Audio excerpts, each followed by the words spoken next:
দেখো, আমরা এখন 15 নম্বর অঙ্কটা সমাধান করি।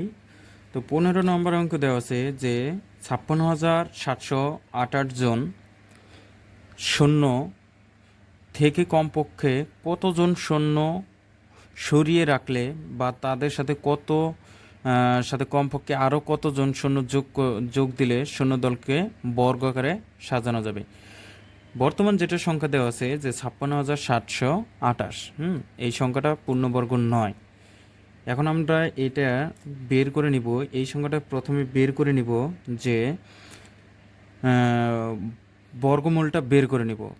বর্গমূলটা বের করে নিলেই বুঝতে পারবো যে কত অবশিষ্ট থাকে, এমনকি কত যোগ দিতে হবে। তাহলে 56,728, তো বর্গমূল নির্ণয় করার জন্য প্রথমে আমরা কি করব, প্রথমে আমরা দুটো করে সংখ্যা আলাদা করে নিব। তারপরে এমন একটা সংখ্যা নিব যেন 5-এর বেশি না হয় ওই সংখ্যাটার বর্গমূল করলে। তো 2-এর যদি বর্গমূল করি তাহলে 2 দুগুণে 4, এখানে বিয়োগ করলে 1। এখন এর 2-এর ডাবল হচ্ছে 4, আর এইখানে রয়েছে 67, আমরা এখানে নিচে নামালাম। এখন আমরা এমন সংখ্যা নেব যেন 168-এর বেশি না হয়। যদি আমরা 3 নেই, এখানে যদি 3 নেই, 3 দিয়ে 43কে গুণ করলে 3 3-কে 9, 3 4-এ 12, 129।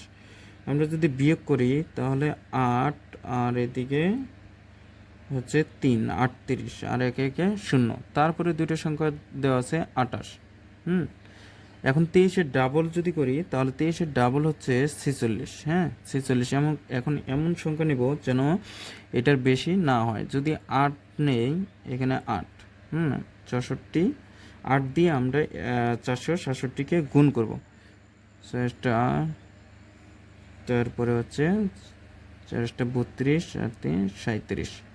এখন যদি আমরা বিয়োগ করি 4 আর হলো 8, 84 অবশিষ্ট থাকতেছে। তো এই সংখ্যাটাকে পূর্ণবর্গ তখনই করা যাবে যদি আমরা সংখ্যাটার থেকে 84 বিয়োগ করে দিই। যদি 84-কে যদি বিয়োগ করে দেই তাহলে সংখ্যাটি পূর্ণবর্গ হবে।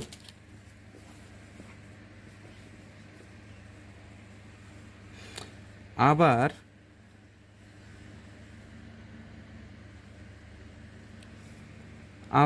238 সাথে যদি আমরা 1 যোগ করে দেই তাহলে 239।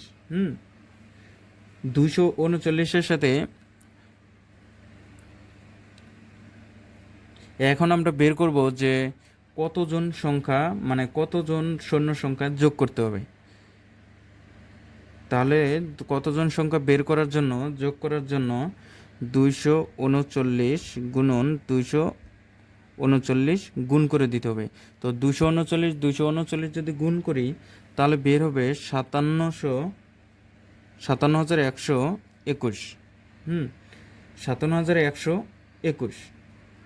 এখন আমরা পূর্বের সংখ্যা বলতে এই সংখ্যা থেকে আমরা 57,121 যদি বাদ দিই তাহলে কতজন সংখ্যা মানে যোগ করলে পূর্ণবর্গ সংখ্যা বের হবে সেটা এখন বের হয়ে আসবে। তাহলে এই সংখ্যাটা বড়, 57,121 বিয়োগ 56,728 যদি বিয়োগ করা হয় তাহলে বের হবে 393।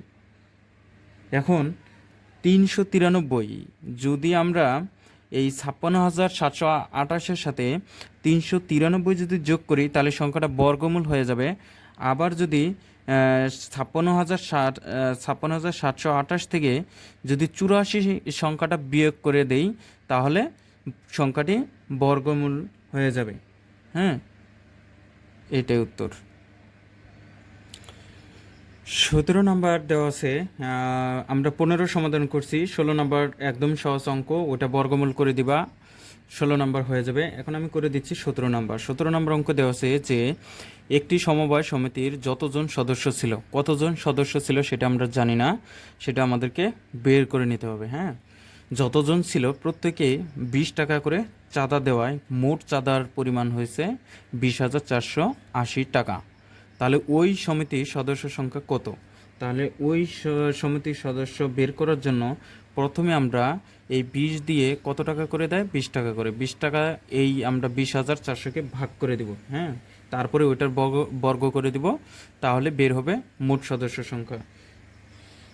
যদি আমরা এখন 20,480 ভাগ 20, যদি এটাকে ভাগ করি,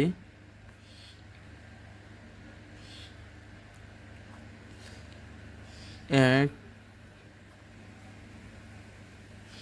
ভাগ জানে, তাহলে এখানে একটা শূন্য, এখানে দুইটা সংখ্যা নামালাম, তাহলে বের হবে 2 দিয়ে 40, এখানে 8, এখানে 4, 80 বের হয়ে গেল। তাহলে এখানে বের হলো কত, 1024। এখন এই 1024-কে আমরা হচ্ছে বর্গমূল নির্ণয় করব। তো বর্গমূল নির্ণয় করার জন্য প্রথমে দুটো করে সংখ্যা আলাদা করে নিলাম, নেওয়ার পরে এখানে আছে 10, তাহলে আমরা যদি 3 নেই, 3-এর বর্গ করলে 9 হয়ে যাবে, তাহলে 1, 3-এর যদি ডাবল করি 6, আর পরের সংখ্যা হচ্ছে 24। তাহলে এমন একটা সংখ্যা নেব যেন 128 মিলে যায়। যদি 2 নেই, 2 দুগুণে 4 আর 6 দুগুণে 12, 128। তো ওই মানে ওই সমিতির আমরা সদস্য বের করে নিলাম 32। সমিতির সদস্য সমান 32 জন, এটাই উত্তর।